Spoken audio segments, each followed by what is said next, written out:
Speed news కి స్వాగతం.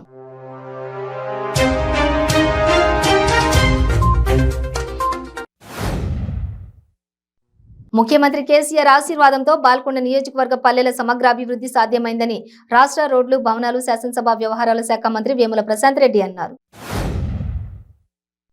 జనగామ జిల్లా పాలకుర్తిలో వైఎస్ఆర్ తెలంగాణ పార్టీ అధినేత్రి వైఎస్ షర్మిలకు ఘన స్వాగతం లభించింది.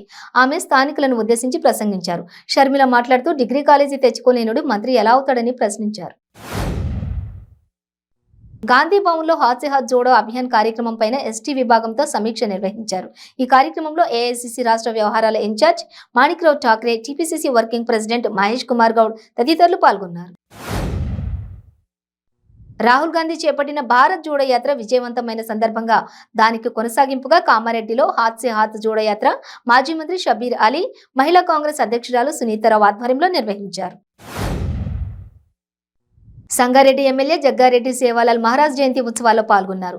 బంజారాలు నిర్వహించిన ర్యాలీలో పాల్గొని వారికి ధీటుగా డాన్సులు చేశారు. బంజారాలకు సేవాలాల్ మహారాజ్ జయంతి శుభాకాంక్షలు తెలిపారు. అనంతపురం జిల్లా గుంతకలలో జంట హత్యలు తీవ్ర కలకలం రేపాయి. ఇంట్లోకి వచ్చిన దుండగులు యజమాని, ఆయన డ్రైవర్ను దారుణంగా హత్య చేశారు. గుంతకలు పట్టణంలోని ఆర్టీసీ బస్టాండ్ సమీపంలో ఉన్న 60 అడుగుల రోడ్డు కూడలిలో భూస్వామి జీపీ కోటిరెడ్డి, ఆయన డ్రైవర్ షేక్షావాలిని దారుణంగా నరికి హత్య చేశారు. చంద్రబాబు నాయుడు 14 సంవత్సరాలుగా ముఖ్యమంత్రిగా ఉండి రాష్ట్రానికి, ప్రధానంగా ఉమ్మడి తూర్పుగోదావరి జిల్లాకి చేసిందేమీ లేదని, ఏ మొహం పెట్టుకుని ఇప్పుడు చంద్రబాబు నాయుడు జిల్లా పర్యటనకు వస్తున్నాడని పిఠాపురం ఎమ్మెల్యే పెండం దొరబాబు విమర్శించారు. ఏలూరు జిల్లా ముసునూరు కాటినేనిపాడులో ఇటీవల జరిగిన తల్లి కూతుర్ల హత్యకు పాల్పడినటువంటి 4 నిందితులను పోలీసులు ఎట్టకేలకు అరెస్టు చేశారు. ఈ మేరకు ఏలూరు జిల్లా పోలీసుల కార్యాలయంలో ఎస్పీ రాహుల్ దేవ్ శర్మ వివరాలు వెల్లడించారు. కడప జిల్లా పులివెందులలోని ఓ పెట్రోల్ బంకు సమీపంలో ప్రమాదవశాత్తు మంటలు అంటుకోవడంతో 5 బైకులు దగ్ధమయ్యాయి. పట్టణానికి చెందిన పలువురు ప్రతిరోజు ఉదయాన్నే బైక్లను అక్కడ పార్కింగ్ చేసి తమ విధులకు వెళ్లి తిరిగి తీసుకుని వెళ్లేవారు.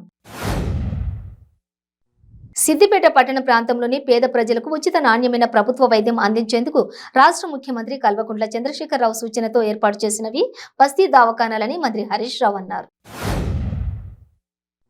జనగామ జిల్లా దేవరుప్పల మండలంలోని టీపీసీసీ అధ్యక్షులు రేవంత్ రెడ్డి హాత్ సే హాత్ జోడో అభియాన్ యాత్ర కొనసాగుతుంది. దేవరుప్పలలో లోడెంగి కొండయ్య అనే రైతుతో రేవంత్ రెడ్డి ముచ్చటించారు.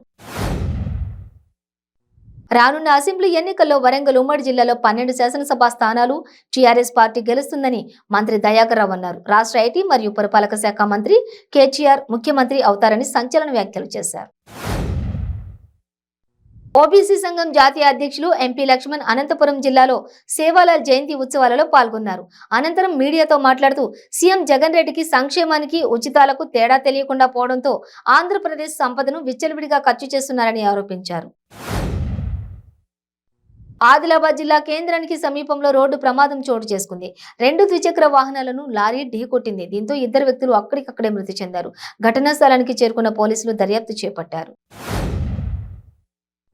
వరంగల్ జిల్లా టీఆర్ఎస్ నాయకుడు గోపాల నవీన్ రాజుపై అంజనీదేవి అనే మహిళ చేసిన ఆరోపణలు పూర్తిగా అవాస్తవమని తెలంగాణ బీసీ సంక్షేమ సంఘం ఉమ్మడి జిల్లా అధ్యక్షులు నాయని భరత్ అన్నారు.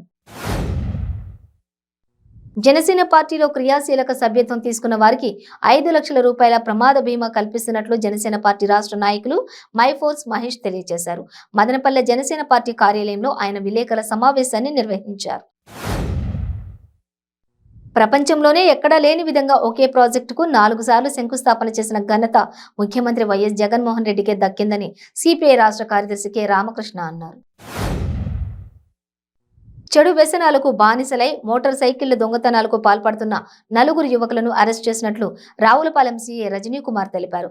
డాక్టర్ బిఆర్ అంబేద్కర్ కోనసీమ జిల్లా కొత్తపేట పోలీస్ స్టేషన్లో విలేకరుల సమావేశం నిర్వహించారు. తిరుపతి జిల్లా గూడూరులో ఓ ప్రేమ జంట పెద్దల నుండి రక్షణ కల్పించాలని గూడూరు డీఎస్పీని ఆశ్రయించారు. వీరిద్దరూ సోషల్ మీడియాల ద్వారా పరిచయం ఏర్పడి ప్రేమించుకుని పెళ్లి చేసుకున్నారు.